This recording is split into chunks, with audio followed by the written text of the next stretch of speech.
Welcome to 10 Minutes a Day, a daily reading of the Catholic Church's social encyclicals. Today we continue with Pacem and Terris, written by Pope John XXIII in 1963. Furthermore, relations between states must be regulated by the principle of freedom. This means that no country has the right to take any action that would constitute an unjust oppression of other countries or an unwarranted interference in their affairs. On the contrary, all should help to develop in others an increasing awareness of their duties, an adventurous and enterprising spirit, and the resolution to take the initiative for their own advancement in every field of endeavor. All men are united by their common origin and fellowship, their redemption by Christ, and their supernatural destiny. They are called to form one Christian family.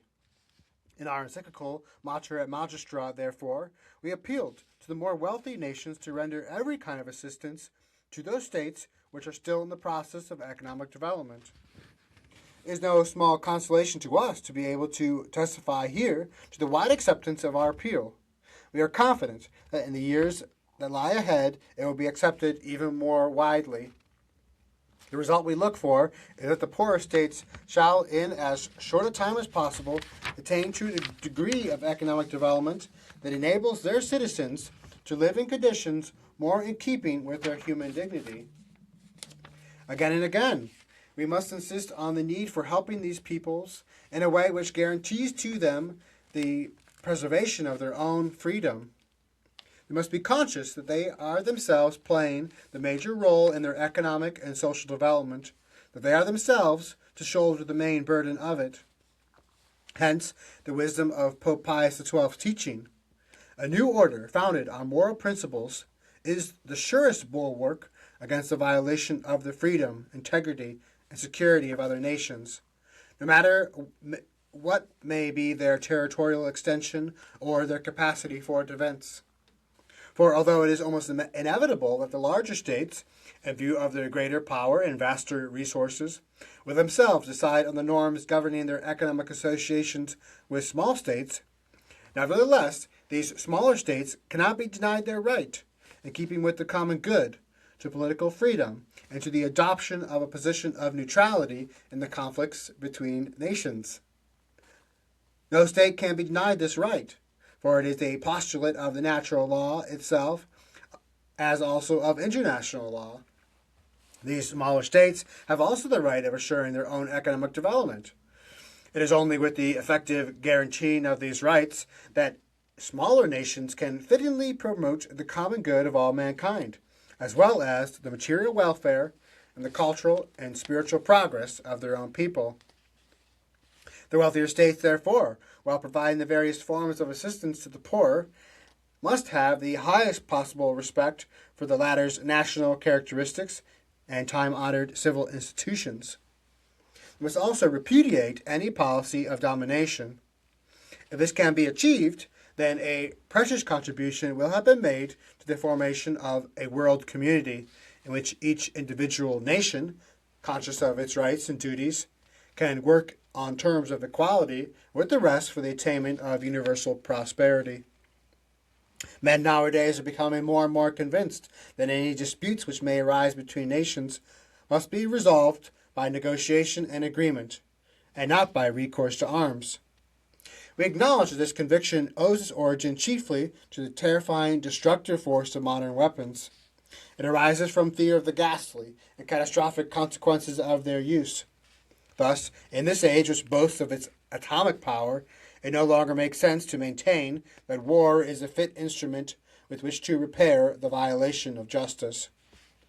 And yet, unhappily, we often find the law of fear reigning supreme among nations and causing them to spend enormous sums on armaments. Their object is not aggression, so they say, and there is no reason for disbelieving them, but to deter others from aggression. Nevertheless, we are hopeful that, by establishing contact with one another and by a policy of negotiation, nations will come to a better recognition of the natural ties that bind them together as men. We are hopeful, too, they will come to a fairer realization of one of the cardinal duties deriving from our common nature, namely, that love, not fear, must dominate the relationships between individuals and between nations. It is principally characteristic of love that draws men together in all sorts of ways, sincerely united in the bonds of mind and matter, and this is a union from which countless blessings can flow. Section 4.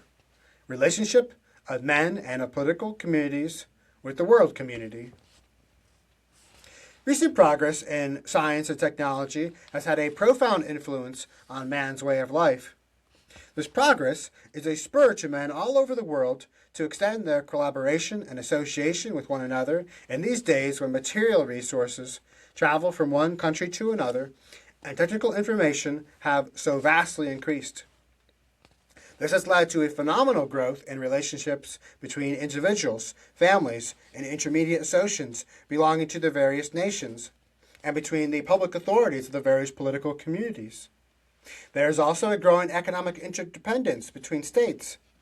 National economies are gradually becoming so interdependent that a kind of world economy is being born from the simultaneous integration of the economies of individual states.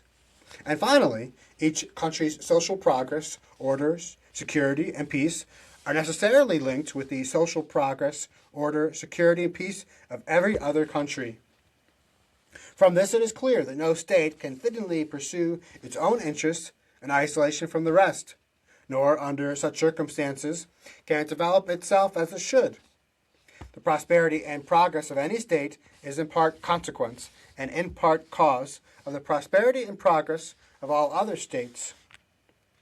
No heir will ever succeed in destroying the unity of the human family, for it consists of men who are by equal. No heir will ever succeed in destroying the unity of the human family, for it consists of men who are all equal by virtue of their natural dignity.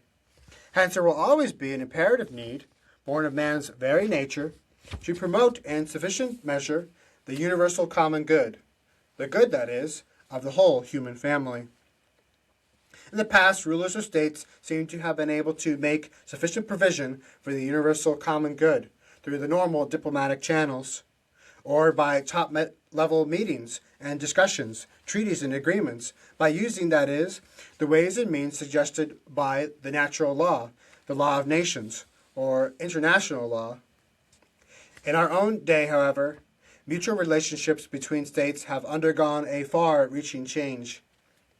On the one hand, the universal common good gives rise to problems of the utmost gravity, complexity, and urgency, especially as regards the preservation of the security and peace of the whole world.